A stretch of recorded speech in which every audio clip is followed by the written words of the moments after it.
اليوم راح اخليها تبرق وترعد يم متبل. هذا الدجاج يكون مخمر بالتخميره الاساسيه، نوب يدخل بتتبيله ثانيه اللي هي بها البهارات والنكهه مالته الخاص.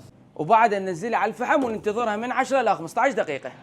وأول ما تقعدون راح تنزل المقبلات، والصراحة المطعم يمتاز بالصلصات اللي يقدمها، والصراحة كانن كلش طيبات وانصحكم انه تجربوهن.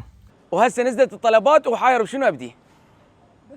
ولحظات وانملت الطاولة، بس اكيد قبل لا نبدأ لازم نشارك الاكل. وهسه راح ابدي بهاي الاجنحة.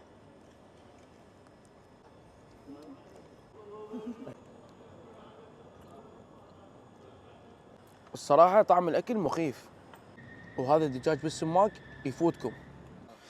والصراحة الاكل هالقد ما طيب انمسحة الطاولة.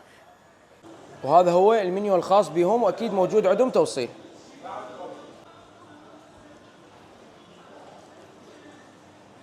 هذا اليوم كنت بمطعم متبل اللي صاير بزيونه بالخدمي مال ملعب الشعب، بالفرع اللي يصير مقابل قاعة حمورابي.